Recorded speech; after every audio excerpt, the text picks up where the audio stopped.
তো দেখো মা ছেলে বসে আছি রেস্টুরেন্টে, খাবার অর্ডার দিয়ে বসে আছি রেস্টুরেন্টে। তো অনেক দিন পর খেতে এসলাম। ছেলের আজকে পরীক্ষা শেষ হয়ে গেছে, আর পরীক্ষা তো সেই একদম দিয়ে উদ্ধার করলো। কিন্তু ওর প্রত্যেকটা পরীক্ষা শেষ হলে ওকে নিয়ে আসতে হয়, সে টেস্ট পরীক্ষা হোক, ফাইনাল পরীক্ষা হোক, যে অ্যানুয়াল এক্সাম হোক, যেটাই হোক, যে ওর খেতে নিয়ে আসতে হবে। পরীক্ষা শেষ, চলো আজকে খেতে।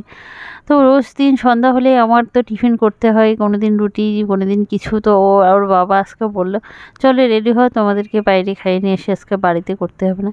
তো আমি দেখো একবারেই মানে ডিনারটাই সেরে নেবো, তাই আমি নান অর্ডার করলাম, বাটার নান আর শাহী পনির।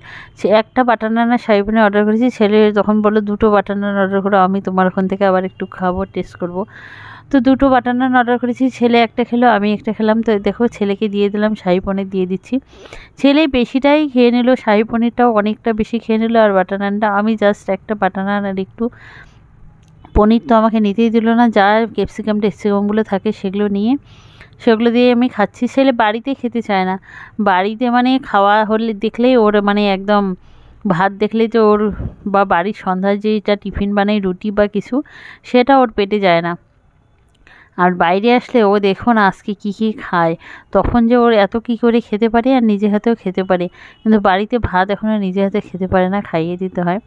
তো দেখো আমি ক্যামেরা করছি, কিন্তু ওই যে পিছনে ফ্রিজটার মধ্যে লাইট জ্বালানো ছিল, সেই লাইটের জন্য ঘোলা ঘোলা লাগছে।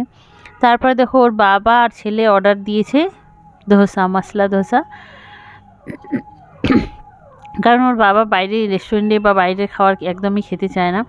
তারপরে এই শ্রীকুঞ্জে আসলে, এটা যেহেতু নিরামিষ হোটেল, এখানে শুধু ও ধোসাটাই মাঝে মাঝে, মানে যখন আমরা আসি ও ধোসাটাই আর কি খায়।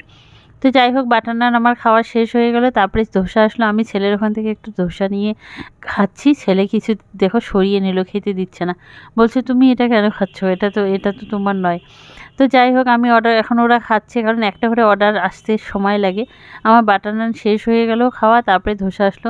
তো ছেলে ওখান থেকে নিচ্ছি জন্য ও রাগ হয়ে যাচ্ছে যে এখান থেকে খাবা না। যাই হোক, একটুখানি নিয়ে খেয়েছিলাম আর খাইনি। তারপরে আমি বসে আছি, ও তখন বললো আর একটা কিছু অর্ডার করো, আমি আর একটা অর্ডার করেছি, সেটা আস্তে আস্তে এদের ধোসা শেষ হয়ে গেল। তারপরে ছেলে দেখো মশলাগুলো খায় না, তো আমাকে তখন দিল যে মশলাগুলো খেতে। তো যাই হোক, পয়সা দিয়ে যখন নিচ্ছে আর খাচ্ছে, আর ভালোই লাগে, অনেক টেস্টি হয়েছে। তো আমি মশলাগুলো বসে বসে খাচ্ছি আর একটা অর্ডার আসার অপেক্ষা করছি। তো সঙ্গে থাকো, দেখতে থাকো বন্ধুরা কি অর্ডার করছি। এই কিছুক্ষণের মধ্যেই চলে আসবে। তো দেখো দেখতে দেখতে চলে আসলো, এটা হলো পাপড়ি চাট। দেখো কত সুন্দর হয়েছে, এখানকার পাপড়ি চাটটা অনেক বেশি টেস্টি হয়। তো পাপড়ি চাটটা যখন অর্ডার চলে আসলো, ছেলে তখন ওর মশলা ধোসার প্যাকেটটা, প্লেটটা আমাকে দিয়ে ও দেখো পাপড়ি চাটটা খাওয়া শুরু করলো। তারপর আমি আর কি করি, বসে বসে এই যে কারিগুলো খাচ্ছি আর আলুগুলো খাচ্ছি। তারপরে দেখো ছেলে এখন সব খাওয়া শেষ করে একটা এখন বলছে আমাকে তুমি খাবা। তো আর কি করি, একটাই আমি টেস্ট করছি, এই দেখো একটাই আমি খেয়ে নিচ্ছি।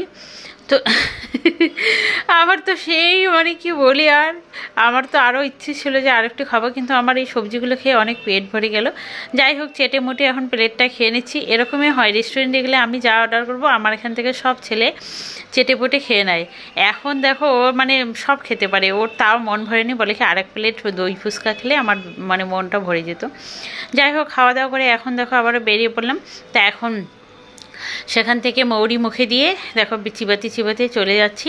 তো এই দেখো আর একটা দোকানে চলে আসলাম, এখানে দেখতেই পাচ্ছ যে কি দোকানে এসেছি। তো আমার একটা ওয়ালে আর আলমারি নেওয়ার অনেক দিনের ইচ্ছা, আর একটা ড্রেসিং টেবিল, সেগুলো দেখছি। তো এখনও ঘরগুলো যেহেতু হাফ রং করে কাজ স্টপ হয়ে আছে, তাই আর সেগুলো নেব না। কিন্তু ছেলের একটা ইচ্ছে পূরণ করব, সেটা হচ্ছে অনেক দিন থেকে বলে আমাকে একটা ঘরের ওর ঠাকুরের আসন কিনে দাও। তো দেখো এই সেই ঠাকুরের আসন নিতে এসেছি, কিন্তু ছেলের ওই নিচে যেগুলো বড় বড় আছে, বড়গুলো খুব পছন্দ হয়েছে, কিন্তু আমি বড়গুলো রাখবো কোথায়, তার জন্য আমি ছোটোগুলোই দেখছি। ওকে বললাম যে একটা ছোট নাও তারপরে। আর এই দেখো এইটা আমার একটু পছন্দ হয়েছে, সেটা নেওয়া হলো না, কারণ আমি ঘরের মাপ নিয়ে এসে কয়েকদিন পরে নিয়ে যাব, কারণ জায়গা কম। এই দেখো আসনটা নিয়ে আসলাম, এই যে ছোট্ট, দেখো কালকে যে ঠাকুরের আসনটা নিয়ে এসেছিলাম, তো সেটা এই যে এখানে সেট করলাম। আমার তো ঠাকুর ঘর উপরে একটা ছোট্ট আছে, কিন্তু এটা ছেলের জন্য অনেক দিন থেকে বলে একটা ছোট্ট ঘরে ঠাকুরের আসন এনে দাও, আমি পূজা দিব। তো দেখো পুজো দিচ্ছে এখানে, এই ও মানে অনেক যেখানেই যায় সব শুধু ঠাকুরের মূর্তি নিয়ে আসে, তো অনেক মূর্তি আছে। তো দেখো আমি এই কয়েকটা এখানে রাখলাম, আরও অনেক ঠাকুরের মূর্তি আছে। তো অনেক দিন থেকেই বলে আমাকে একটা আসন এনে দাও, আমি ঘরে পুজো দেবো। তো এখানে দিলাম। অনেক সময় আমিও সন্ধ্যা টন্ধা দিতে পারি না, তাহলে থাকলে ছেলে আর কি সন্ধ্যা দিতে পারবে। তো এই টি টেবিলটা আমার যেহেতু কাজে লাগে না, তো এখানেই সেট করে দেখো এই যে সাজিয়ে গুছিয়ে রেখেছি। তো ওর অনেক দিনের একটা মনের আশা যে এনে দাও এনে দাও, তো ঠিক আছে এনে দিলাম। পরে আমি একটা ওয়ালে এই জায়গাটা ইচ্ছা আছে যে একটা ঠাকুরের আসন বানিয়ে নেব। তো আর কি আজকের মতো টাটা।